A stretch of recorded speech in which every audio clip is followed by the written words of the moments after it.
హిమాచల్ ప్రదేశ్లో తీర్థయాత్రలు చేసేవాళ్ళు తప్పనిసరిగా దర్శించవలసినటువంటి ఆధ్యాత్మిక కేంద్రమైనటువంటి జిల్లా మండి. మండిలో అనేకమైనటువంటి దేవాలయాలు ఉన్నాయి, అనేకమైనటువంటి దివ్యక్షేత్రాలు ఉన్నాయి. అందులో ఇప్పుడు మనం చూస్తున్నది భీమాకాళి. భీమాకాళి అనే మందిరం పురాతనమైనటువంటిది, విశాలమైనటువంటి మందిరం, చాలా అందంగా ఉంటుంది. మనకి వ్యాస నది పక్కన ఉంటుంది. మండిలో అనేకమైనటువంటి మందిరాలు ఉన్నాయి. శివ మందిరాలు అన్నీ కూడా ప్రాచీనమైనవే. ఇక్కడ ఉండేటటువంటి జనాలు కూడా ఆధ్యాత్మికంగా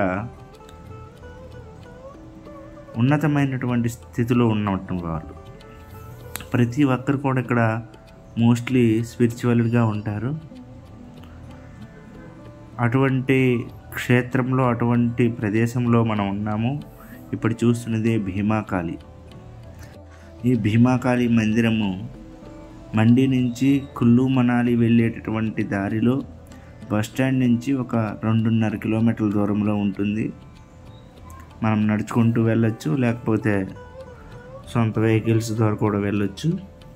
ఈ విధంగా వెళ్ళిగానే ఎంట్రన్స్లో ఈ విధంగా కనిపిస్తున్నటువంటి నదే వ్యాస నది. మనకి గురుద్వార కూడా ఎదురుగానే ఉంది.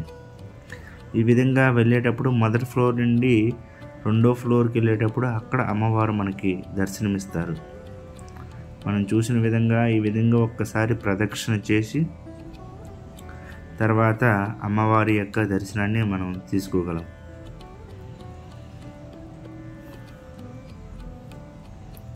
చాలా సుందరమైనటువంటి ప్రదేశం. ఈ యొక్క మందిరం ఎదురుగానే ఒక పార్క్ లాగా ఉంటుంది. భక్తులు అక్కడ కొంచెం సమయాన్ని తీసుకోవచ్చు.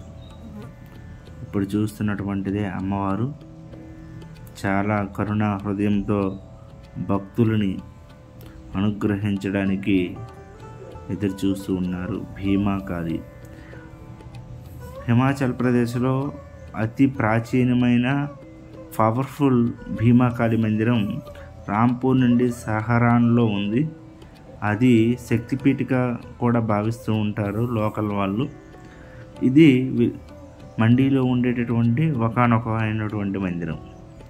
ఈ విధంగా మోడర్నైజ్డ్గా మనకు కనిపిస్తుంది. అంతా కొత్తగా కట్టిన విధంగా ఉంటుంది.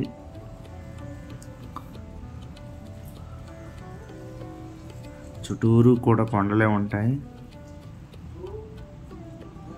ఈ విధంగా సుందరంగా చూడడానికి ఆనందకరంగా ఉంటుంది మందిరం.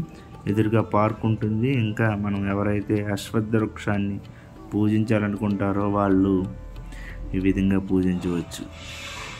తప్పక దర్శించాలి.